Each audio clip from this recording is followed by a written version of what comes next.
Wisconsin's Lumberjack Legends and Lore with local author and researcher Chad Lewis. So please give him a warm Monday morning welcome. Well, hello and welcome. As you heard, my name's Chad Lewis. I'll be your presenter for this program.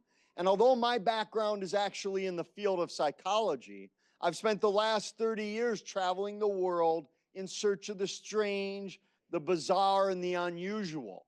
Everything from weird roadside attractions to odd people, strange places, you name it. If it's just a little offbeat and odd, I've traveled the globe in search of this unique history. Yeah, they also have a Paradise, Michigan. You can pick which one you want to go to. But it seems as though while I was traveling, I was always destined to come back to lumberjack legends and lore. See, I was born in Eau Claire, Wisconsin, which, if you're not familiar, is also called Sawdust City because of all the lumberjack history we have in our city.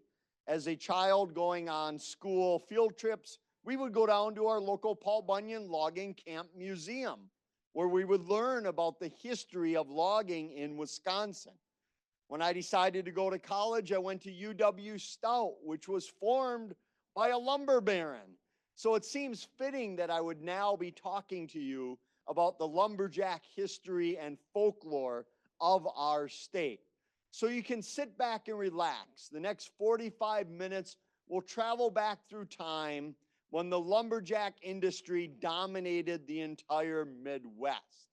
So with that, let's explore our history with lumber and lumberjacks. Of course, we'll set the scene. The lumber industry began when Wisconsin was still a territory.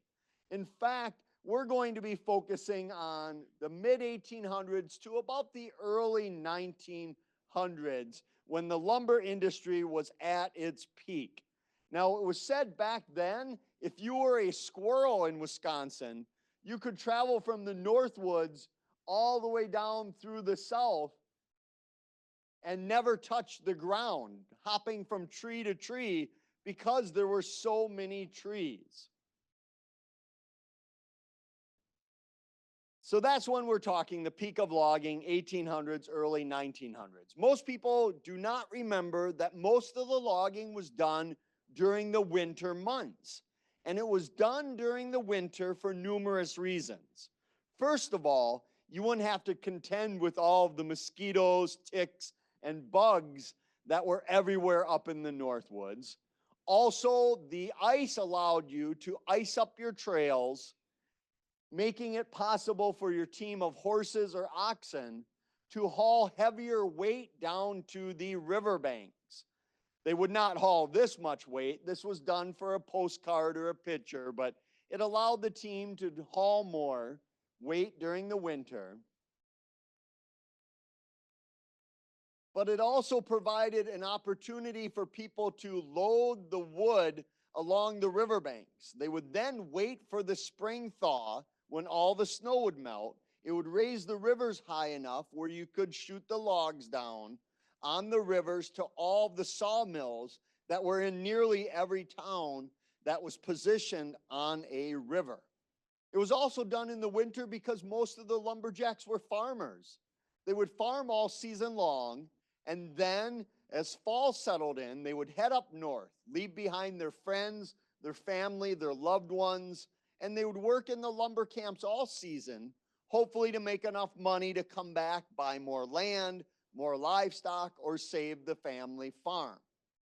And the logging was set up in an area, and it was meant to be there for 1 or maybe 2 seasons. So the entire logging camp was built with 1 year in mind because the wood would be gone by then. So it was nothing fancy. You had your lumber camp, which was made up of several buildings. One was the bunkhouse. This is where the lumberjacks would go and sleep and spend the night. Now you're probably thinking, this sounds kind of fun, like a nice Holiday Inn of the Northwoods. Well, you'd be surprised to find that you'd have maybe 40 or 50 men all living under one roof. They would all get a little bunk where they would relax and be able to sleep. And usually these places had a front door and one little hole in the roof where the smoke would go out as the chimney for the fire. Now imagine 50 men living under one roof, not bathing all winter long. At night, they'd come back and smoke their pipes with tobacco. They would put all of their wet clothing by the fire. The wool would be steaming. I often wish I could just pop back into one of their places for just a moment, peek my head in, and get a whiff of that aroma that had to be coming from the inside. And that's not even taking into consideration all the lice and the bed bugs that were everywhere in the lumber camp. Then you had the cook shanty. This is where the lumberjacks would go to eat breakfast and supper. Lunch would usually be brought out to the field because it would take too long to come back in from the forest, so they would take it out. So you'd show up as a lumberjack in the morning to have breakfast, and that's it. You'd go there and eat. Usually talking was not allowed at the morning breakfast table, because if you were talking, you weren't eating. And if you were not eating, you would not have enough energy to make it through the terrible workday that was ahead of you. Plus, there'd be a lot less arguments in the morning if you just couldn't talk to anybody. And perhaps the most important person at the lumber camp was not the foreman, was not the owner, the boss, it was the cook. Because people loved the cooking. If you had a bad cook, no matter how much you paid, how great of working conditions you had, how cleanly your establishment was, people would leave and go to a different outfit that had a better cook. And the reason being is they had to eat to survive. And they had all the traditional goodies that we love today, whether it was, as you can see here, liver and onions and all the old graham mash. You can see a sample here of just what they would eat. But regardless of what they made as a specialty, they'd have unlimited donuts available. And the reason being is they were so inexpensive to make and a lot easier to store than that of your traditional meats that would be more expensive and harder to get. So they'd have endless supply of donuts, which whenever I speak at schools throughout the Midwest, I often emphasize that kids should go home and tell their parents they want donuts for breakfast. Not because they're not being healthy, but because they want to celebrate Wisconsin's history and celebrate their ancestors. Probably doesn't work very well, but I'm not there, so I don't know. So then you had the breakfast, and then we get to the work. The work was brutal. Lumberjacks would work 6 days a week with Sundays off. And Sunday was the day when you were expected to mend your clothing, sharpen your tools. If you were very ambitious, you might take a bath every couple months, but usually not, because most lumberjacks believed that the dirtier you were, the less likely bed bugs would be to attach to you, as though your smell and filth would repel them away from you.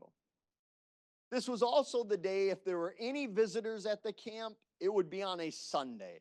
And it was usually the head honcho's families that would come. Most lumberjacks, their families couldn't afford to visit them. Even during the holiday season, they would not come to visit. It was often just the wealthy visitors.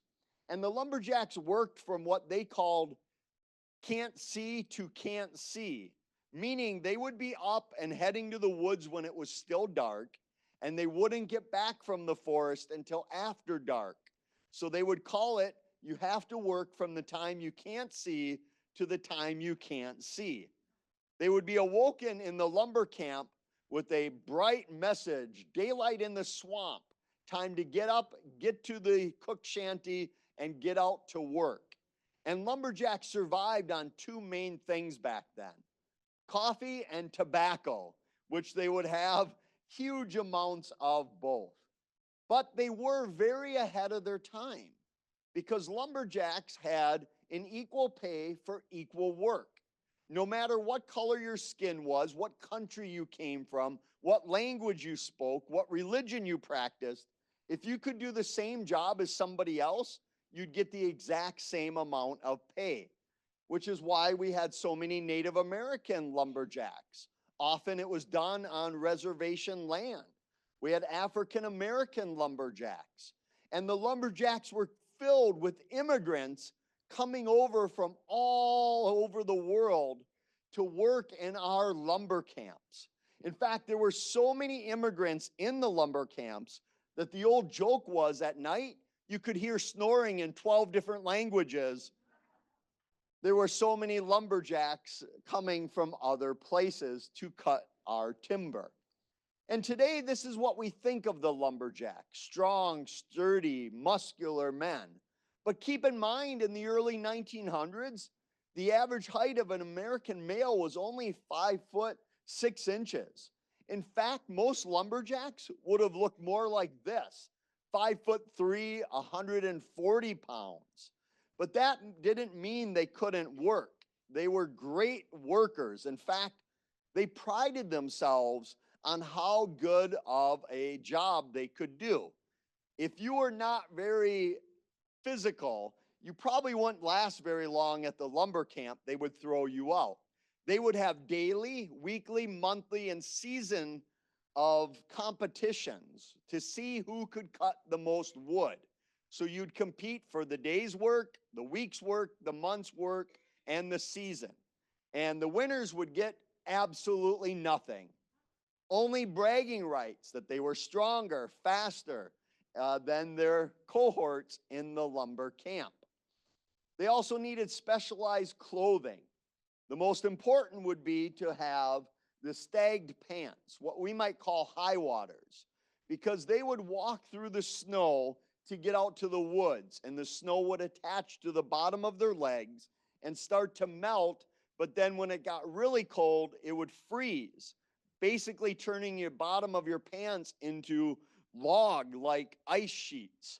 So they would cut off the bottom to get the worst offending material off of their shoes.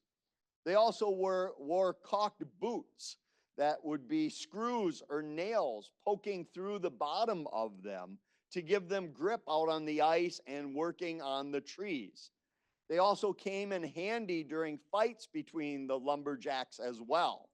It was said that if you fell to the ground, one would stomp you with these boots, and you'd have lumberjack smallpox all over you, as it was called, from the pricks of all of those shoes and boots.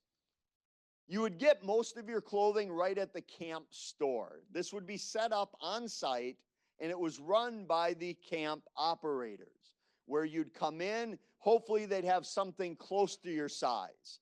Not too big, not too small, maybe one or two options. Much different than today's market, where we have thousands of options of our clothing. You would simply write down what you purchased, and they'd take it at the end of the year or the season off of your wages. And usually they were pretty fair. They wouldn't gouge a lot of the lumberjacks because they needed them to stay there. They'd also have their turkey. This was their backpack, like a hobo bindle. This was where all their possessions were held in case they had to pick up and go to another operation. They'd be ready to go at a moment's notice. Plus, they'd use it as their pillow as well, so it had a double purpose there. They loved working with horses because horses could pull the most weight compared to a team of oxen, but horses were harder to work with. They needed a specialized diet. They needed grooming and maintenance, where the oxen, they could basically leave them on their own.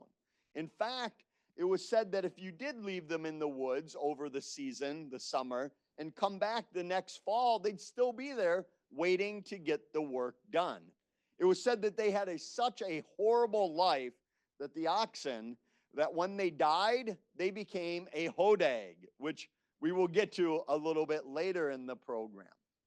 But keep in mind, we needed all this timber because everything operated on wood. All the tools we used in America, our houses were made out of wood. The shingles were made out of wood. Everything was made out of wood, so there was an insatiable hunger for this wood, especially in the growing big cities throughout America. They also had weird beliefs about wet clothing, that if you got wet, no matter how cold you were, you did not change, because it was thought that that would bring about sickness putting dry clothing on. You just brave it out with hypothermia or whatever else took place from the icy cold water drenching you throughout the day. It was also the most dangerous job in America, as you can imagine. Cutting large trees, working with a bunch of heavy tools, and the like. Often death would follow lumberjacks quite frequently. And this was before any health care of any sort. In fact, what would happen is usually nuns from a local church or hospital would go through the lumber camp selling for $5 or $10 a little lumberjack ticket for the hospital. And this guaranteed you one visit to the hospital for no cost whatsoever. So if you went to the hospital for a sprained ankle or you lost your arm, you would not pay a cent if you had one of these tickets with you, a get out of the hospital free card, because they had no national health care back then. If it wasn't too bad, if you were cut out in the woods, you just patch it up with a plug of tobacco right into that cut. Hopefully when you got back to camp, somebody would have a steady enough hand to stitch you up so you could go back to work the very next day. But many of them didn't make it. And they were buried right usually where they died. If they were lucky, someone would put a couple planks of wood together for a makeshift coffin, or they'd be buried in a barrel. Those who died while the river rats that would shoot the wood down to the lumber camps, river rats, river pigs, any other name that they would be called, because they were so dirty and filthy from working on the river. If they drowned, wherever their body came on shore, they would bury them right there and put their boots nailed to a tree above them to signify that a lumberjack had drowned in that area. So if you're ever out walking through the woods and you see boots nailed to a tree, it may be that a lumberjack drowned there some time ago. Or maybe someone just hung boots out there. Who knows? But when we think of lumberjacks, when I tell you to envision a lumberjack, you probably think of the same one, that of Paul Bunyan, the most infamous lumberjack in America and Canadian history. Now, keep in mind, here in Wisconsin, we claim to be the birthplace of Paul Bunyan. But before we get too excited, so do a lot of other states around America. Even those crazy Canucks in Canada believe that Paul is from there. But here's what we do know about Paul Bunyan in America. We believe the first oral tales of Paul Bunyan came from a tomahawk lumber camp in the winter of 1885 and 1886. These were the first oral tales being spread about Paul Bunyan. The first written account of Paul in a newspaper came several years later in 1893 in Michigan. Notice the spelling of Paul Bunyan taking his team out. The first time that Paul is said to have done something tall-tale-ish, well, that came from a Minnesota newspaper a few years later. So perhaps all three states can lay claim to Paul Bunyan, although we all know Paul is from Wisconsin. And this is what we think of Paul Bunyan today. This is the image that is etched in all of our minds about Paul Bunyan. But he didn't always look like this. In fact, in the old days, he looked a little bit different. How much different? Well, maybe I better let you just take a look. Let me introduce you to Mr. Paul Bunyan. Quite a bit different than what we think of him today, looking more like a Neanderthal coming out of the woods as the missing link, which was probably closer to how these lumberjacks actually looked after a season of being in the lumber camp. After this came out through the decades, they softened Paul up, made him look more like your jovial uncle, where they would use him to sell lumber at lumber stores throughout America. And then eventually Paul turned into how we think of him today, is the huge, strapping, muscled man lost some of that caveman look that he had in the early days. And Paul, as I mentioned, was born here in Wisconsin. It was a huge to-do. He had a humongous appetite.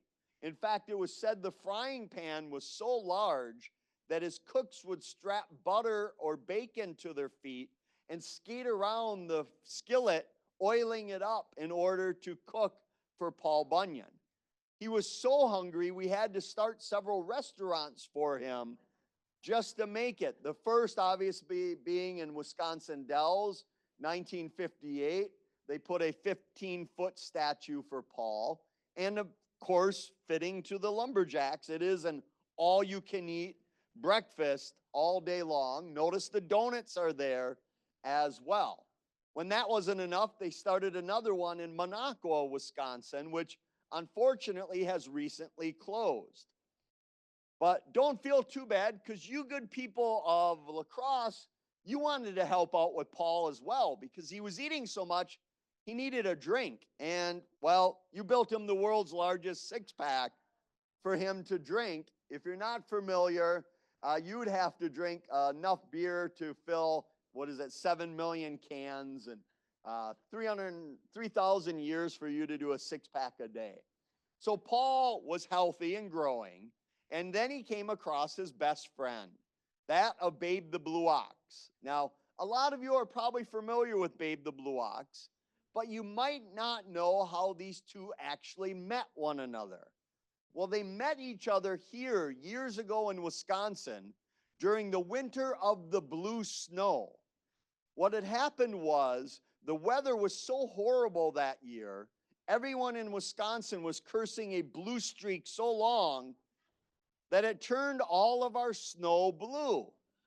It was so cold that winter, our fish grew fur to stay warm during the winter of the blue snow, as evidenced by the fur-bearing trout. Now, Paul found Babe. Babe had been in the snow so long, he turned blue as well. So Paul took him in, and the two have been roaming the Northwoods ever since. But a lot of people don't realize Paul, outside of being a lumberjack, was an avid outdoorsman. He loved to hunt and fish, as most men of that era did. And we still have remnants of that throughout our state. You may have seen the muskie he caught up in Hayward. Gigantic if you've never been there. People have been married in the muskie. In Shell Lake, they have his walleye he caught. True to Paul Bunyan, it had two tails. It was so big. Paul loved to hunt. It was said he could shoot geese so high in the sky that by the time they hit the ground, the meat had already spoiled. That's how high he could shoot in the sky. So Paul was also thought to be the most intelligent of all the lumberjacks. So when they had trouble in the winter, even with these huge mosquitoes, it was said these things would swoop down and grab a full-grown lumberjack right off the riverbank and carry him off, and they'd never be seen or heard from again. So the lumberjacks turned to Paul Bunyan and said, you have to get rid of these terrible mosquitoes. So Paul thought back, and he thought to the time when he worked down in southern United States. He had a similar problem with giant bumblebees that were attacking all of his men. So he came up with a plan. He was going to send his men down to grab these bumblebees, bring them back to attack and kill the mosquitoes. And we know this actually happened because we have a drawing of one of his men bringing these bumblebees back to Wisconsin. But his plan backfired. The bumblebees did not kill the mosquitoes. They fell in love, started marrying the mosquitoes. You probably know where this is going, because then they had offspring. And the offspring was called a bee-skeeto. Half mosquito, half bee, which meant it had a stinger on the front and the back, so that it could get you whether you were coming or going. It would be able to attack you.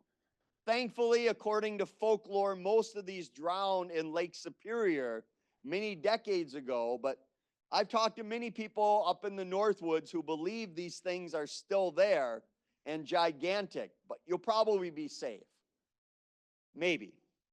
So Paul Bunyan also had a dog. Most people don't realize that in addition to Babe the Blue Ox, he had a special dog called Sport the reversible dog. Now, what happened was Sport came into Paul's camp one night. It was dark.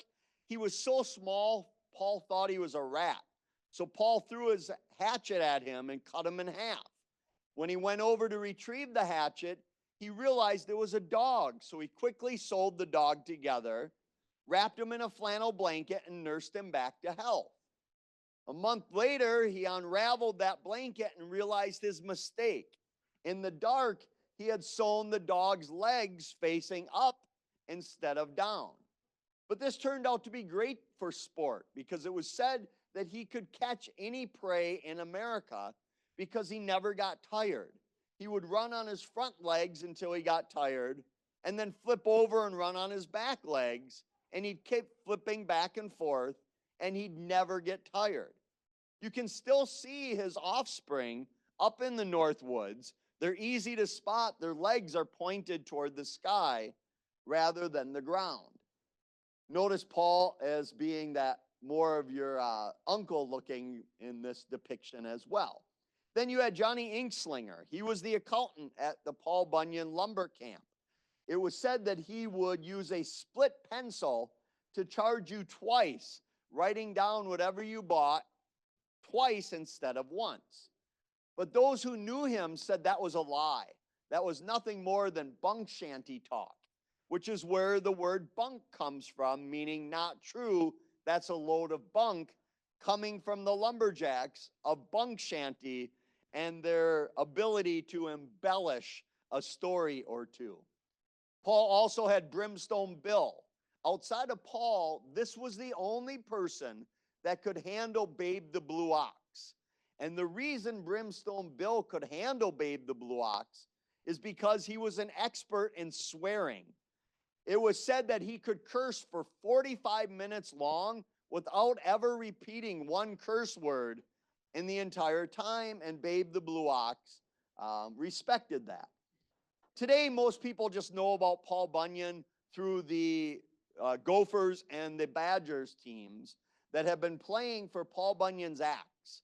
This tradition started back when Wisconsin lost and refused to give over the slab of bacon, which had been the trophy prior to Paul Bunyan's Axe.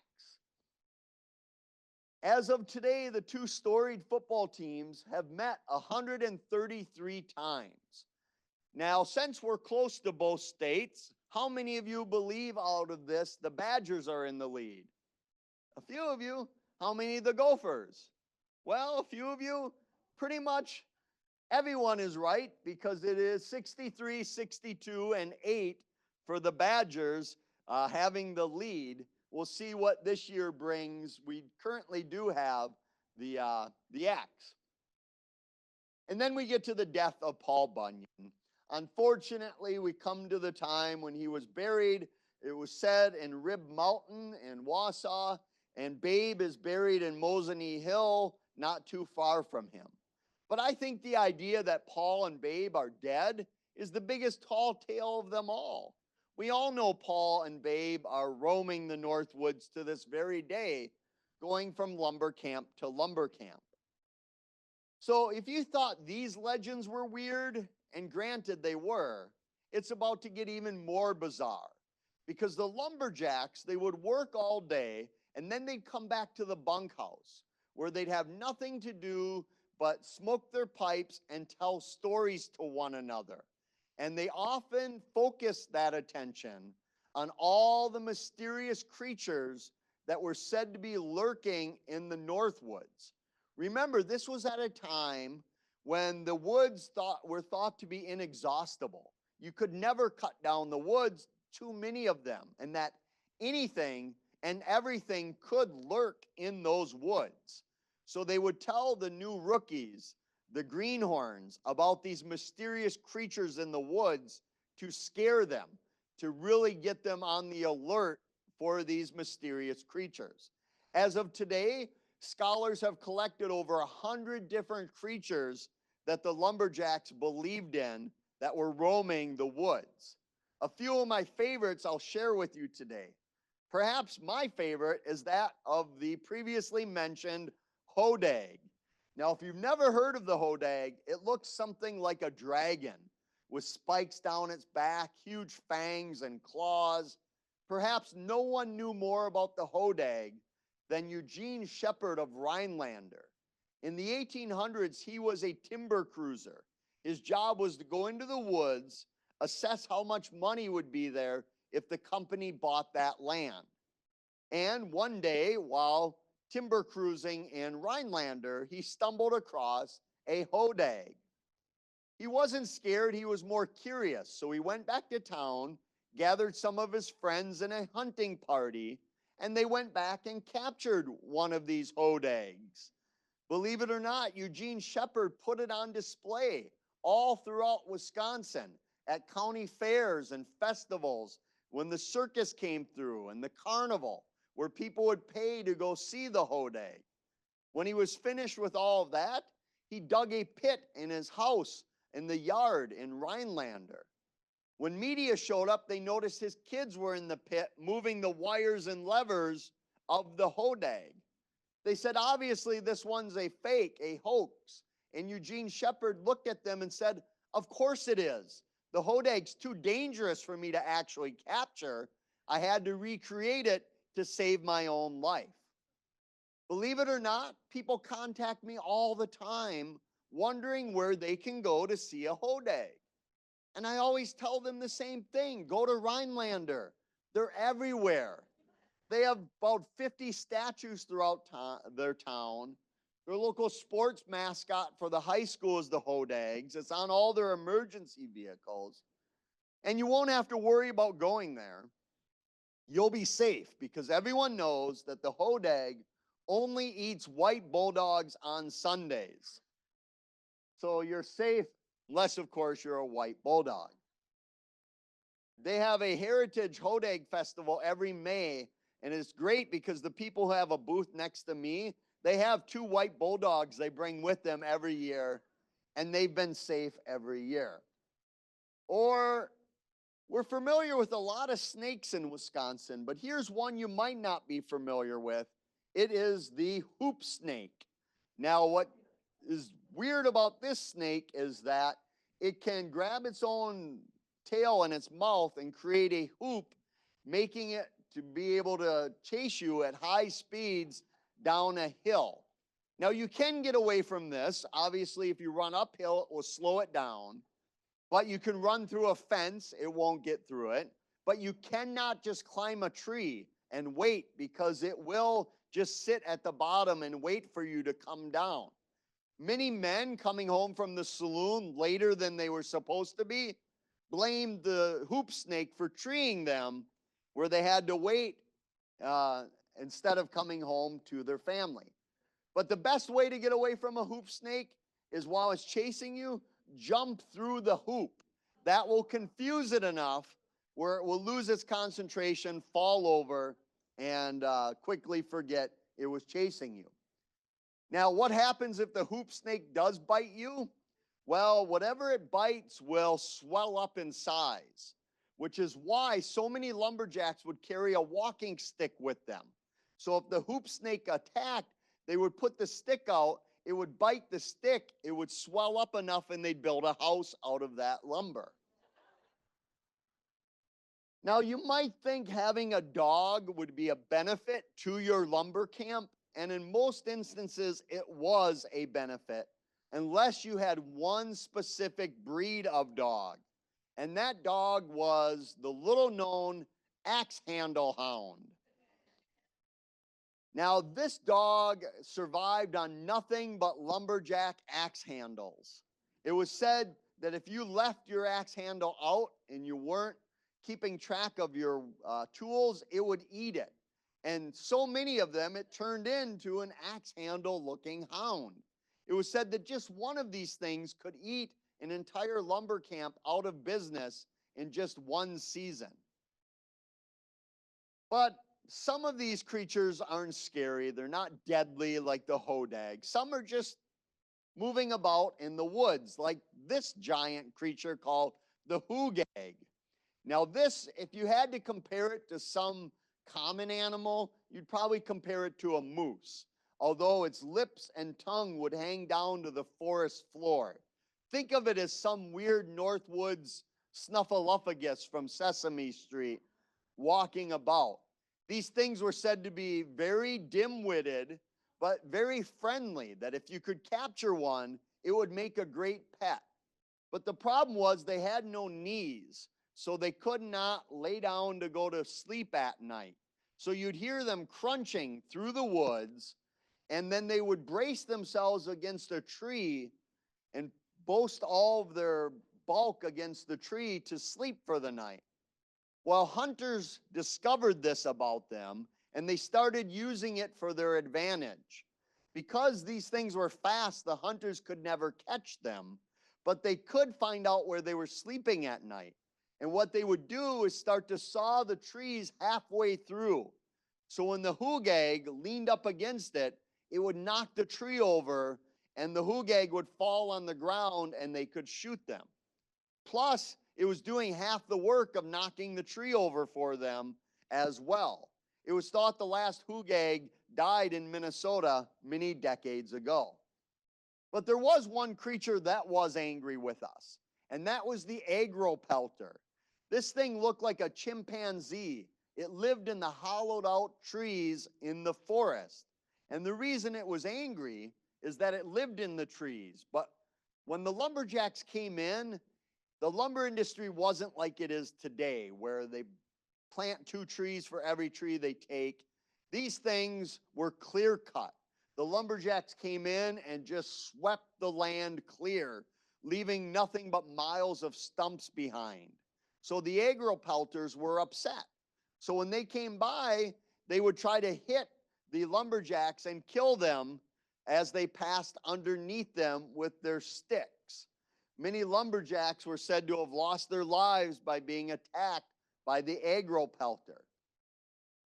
Or imagine you're sitting in the lumber camp at night, it's 40 below, the wind's whipping, trees are cracking from the weather, or at least that's what the young rookies would think, that it was the weather, the cold, the ice snapping the trees.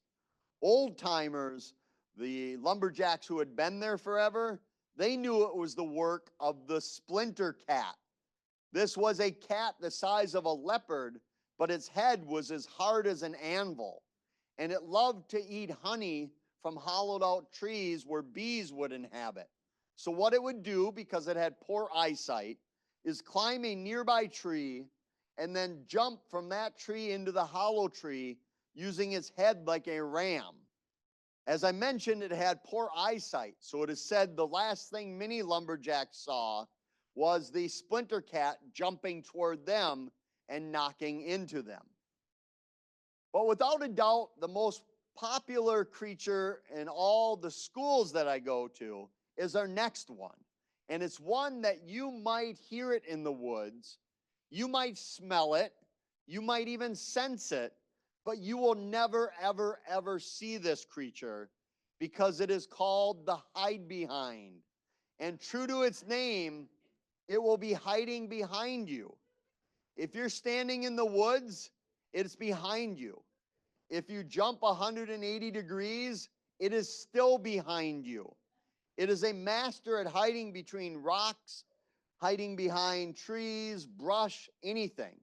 In fact, lumberjacks say this thing's so good at hiding, it can hide behind itself. That's how good it is at hiding. Now, most kids have great explanations of why not put a camera on your back when you're walking, or walk with a mirror, or set up all these traps for the hide behind, which I encourage you to do. Or what about the side hill gouger, this goat-like creature that lives on mountains and steep terrain, so much so that over the years it has evolved so half of its body is shorter than the other half, so it can easily walk around a mountain no problem whatsoever. It is thought we actually have 2 species of the gouger. ones that walk clockwise, and ones that walk counterclockwise. Now, you might be thinking these things are territorial, which they are. So if they charge you, the best way to get away is to either turn around and go the other way, or um, run downhill, and they'll try to follow you, and they'll start to tumble down and get so dizzy they'll never make their way back up the hill. I love the side hill gouger, just a great mountain goat looking thing. So if I were to ask you what the fastest land mammal on the planet is, obviously you'd say the cheetah, right?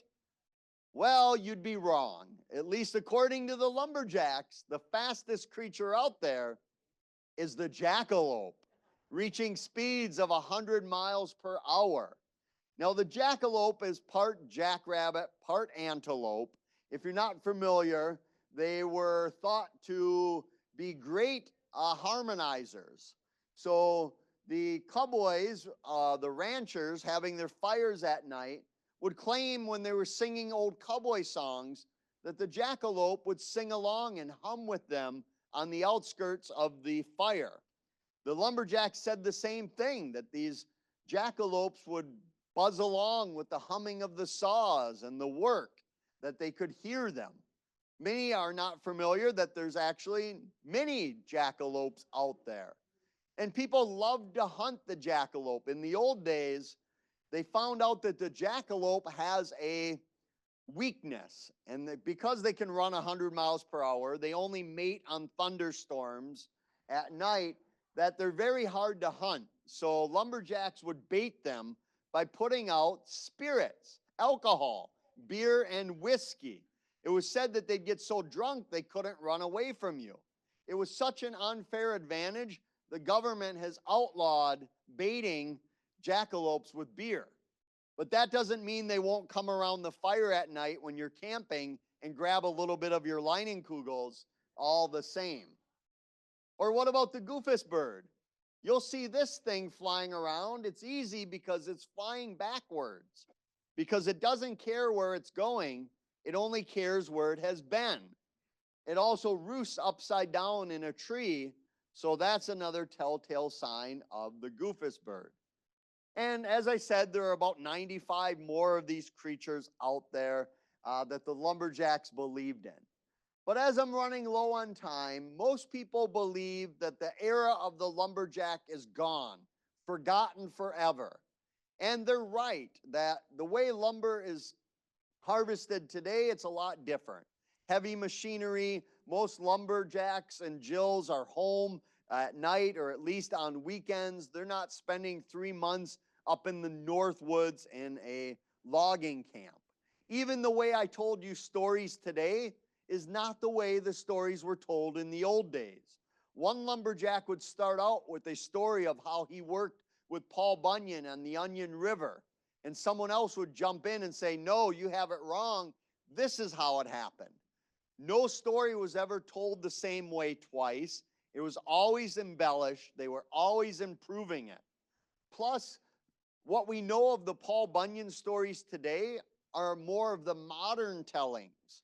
A lot of the earliest stories of Paul Bunyan have been lost, because when sociologists, historians, and researchers went to the lumber camps to collect these stories, they quickly found that most of them were racist, sexist, and boasting about sexual prowess that was not fit for the 1800s to be printed.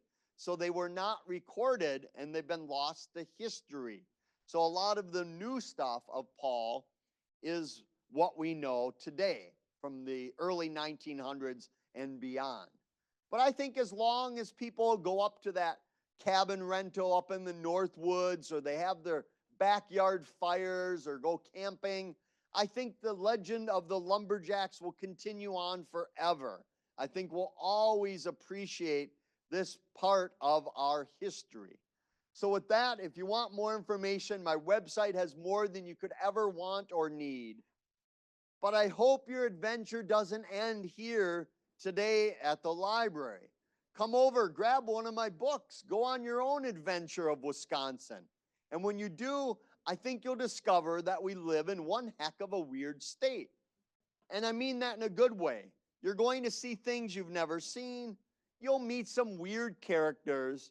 And along the way, you might just discover that the strangest thing out there is often yourself. So, with that, I will stick around if you want to tell me a story in private or ask a question. Stop over to my table, grab as many free postcards from me as you want. You can terrorize your enemies because that's one of the photos on the postcard. But again, I want to thank the library for putting this together this morning. How great you can come to a program like this at no cost. You can check out a wealth of information from the library, a real treasure for the community. So if you like programs like this one, let them know so you get more of these. If you didn't like this program, let them know so you get fewer of these.